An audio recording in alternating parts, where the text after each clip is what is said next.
ملخص كتاب التسويق من الألف إلى الياء لفيليب كوتلر. فيليب كوتلر هو عميد التسويق في العالم ورائده بدون منازع.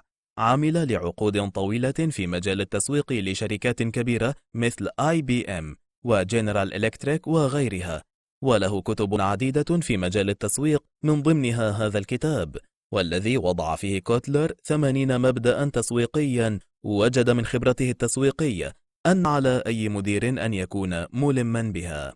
يرى فيليب كوتلر أن المشكلة التي تواجه قطاع الأعمال اليوم ليست نقص البضائع بل نقص المستهلكين، فمعظم صناعات اليوم يمكنها توفير بضائع تزيد عن قدرة المستهلكين على الشراء. سبب ذلك نسب النمو السنوية المتوقعة من قبل المنافسين، والتي تزيد عن نسبة نمو السوق الفعلية. فلو أن كل شركة سعت لتحقيق نسبة نمو متوقع في مبيعاتها قدرها 10%، في حين أن النسبة الفعلية لنمو السوق هي 3%، فإن ما يحدث فعليا هو زيادة فائضة. المشكلة نقص مستهلكين لا بضائع. تؤدي هذه الزيادة المفرطة في البضائع إلى المنافسة الشرسة، ما يؤدي إلى تصارع المنافسين على المستهلكين، ويظهر ذلك في صورة أسعار بيع مخفضة وتقديم المزيد من الحوافز التسويقية والعروض الخاصة، ما يؤدي لخفض هامش الربح ومن ثم تناقص الأرباح، مما يؤدي في النهاية إلى تحقيق خسائر تؤدي لانهيار الشركات وحدوث المزيد من عمليات الشراء الكلي والاندماج. التسويق هو مصنع المستهلكين. يجيب التنافس على أساس عوامل أخرى غير عامل السعر، وبسبب ما ذكرناه منذ قليل تزيد أهمية عملية التسويق، والتي تصبح بمثابة قسم تفريخ وتصنيع مستهلكين لمنتجات الشركة. لا تعتبر التسويق على أنه فن تصريف منتجات الشركة وحسب، ولا تخلط التسويق مع البيع، لأنهما يكادان أن يكونا ضدين، بل اعتبر التسويق على أنه فن خلق قيمة جديدة غير مسبوقة ذات أهمية للمستهلك، فتساعد المستهلك على أن يحصل على قيمة أكبر من عملية الشراء. وتذكر هذه الكلمات الثلاثة جيدا: الجودة، الخدمة، والقيمة. التسويق يبدأ قبل الإنتاج بفترة طويلة. يبدأ البيع بعد صنع أو إنتاج المنتج فعلا، بينما يبدأ التسويق قبل ذلك بكثير، فهو واجب الشركة، والذي يتطلب منها تحديد ما يحتاجه الناس والذي يجب عليها كشركة توفيره. يحدد التسويق كيفية إطلاق المنتج في الأسواق، وسعر البيع، وطريقة التوزيع، وأفكار الترويج. يراقب التسويق كذلك نتائج البيع، ويحسن العروض الخاصة، ويحدد ما إذا كان يجب ومتى يجب إنهاء عرض خاص.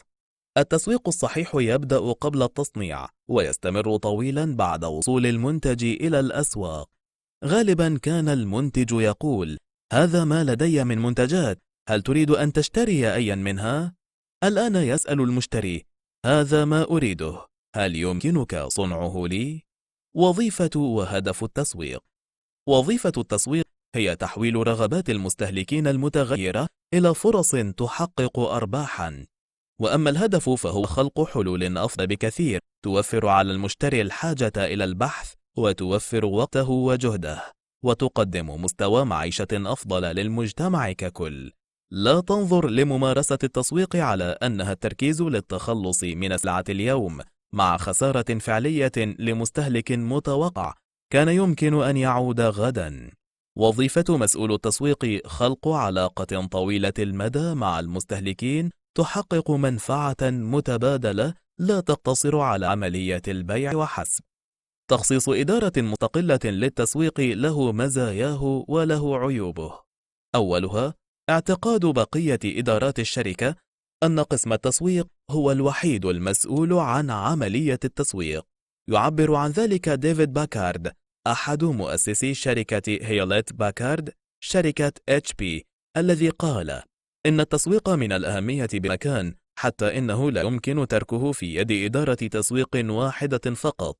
ففي شركة تنتهج سياسة تسويقية ناجحة لا يمكنك تحديد من يعمل في قسم التسويق بسهولة، فالجميع في المؤسسة عليه اتخاذ قرارات تؤثر على المستهلك. إذا لم تقتنع القيادة العليا في أي شركة بالحاجة إلى تركيز تفكيرها على المستهلك والاهتمام به، فلن يمكن قبول أي فكرة تسويقية، ومن ثم تطبيقها في بقية الشركة وتنفيذها. التسويق ليس عملية تحديد شكل الإعلان وأين سيتم نشره، أو عملية إرسال نشرات ترويجية بطريقة عمياء للجميع، أو الإجابة على اتصالات العملاء.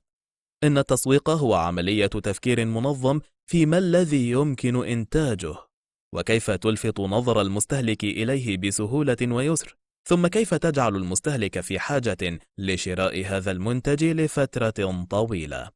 ما هي القيمة التي يقدمها التسويق؟ وظيفة التسويق بالإضافة إلى النقاط السابقة ذكرها هي خلق وتقديم قيمة للمستهلك. لكن ما هي القيمة؟ القيمة هي المزج الصحيح ما بين الجودة والخدمة والسعر، وهي إرضاء طلبات المستهلك بأقل مستوى ممكن لتكلفة الحصول على العميل والمحافظة عليه وإرضائه. يقول جاك والش الرئيس السابق لمجموعة جنرال إلكتريك: نحن في عصر القيمة. إذا كنت غير قادر على بيع منتج ذي جودة عالية للغاية بأقل سعر ممكن على مستوى العالم، فأنت ستخرج من السباق. اعتادت محلات ماكدونالد على القول بأنها في مجال الأطعمة السريعة، ثم عدلت هذه المقولة وجعلتها مجال الخدمة السريعة، ومؤخرا تقول أنها في مجال تقديم القيمة. حين تؤجر شركة رادر سيارتها النقل، فإنها تعطي للمستأجرين كتابا يشرح كيفية ترتيب البضاعة على الشاحنات وكيفية ربطها وإحكام تثبيتها والانطلاق على الطريق.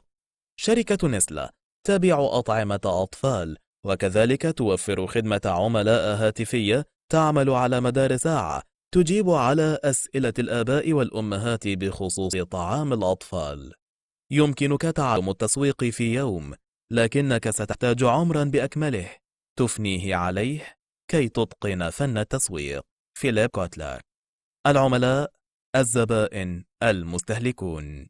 نعيش اليوم في اقتصاد يقوم على العملاء والمستهلكين، حيث العميل هو الملك، وذلك بسبب تخمة المعروض من المنتجات والخدمات.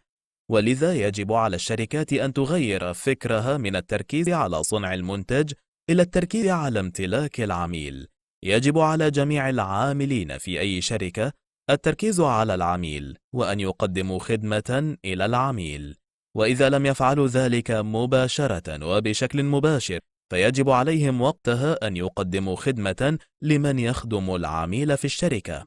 إذا لم تهتم بعميلك، سيفعل غيرك ذلك ويأخذه منك. يرى توم بيترز عبقري الإدارة أن العملاء هم من أهم الأصول المحاسبية لأي شركة، رغم ذلك لا تظهر أي قيمة لهم في دفاتر أي شركة. حين تضع رقما يرمز لقيمة عملائك، ساعتها سيمكنك إعادة بناء استراتيجية التسويق لديك من أجل أن تزيد حصتك من العملاء.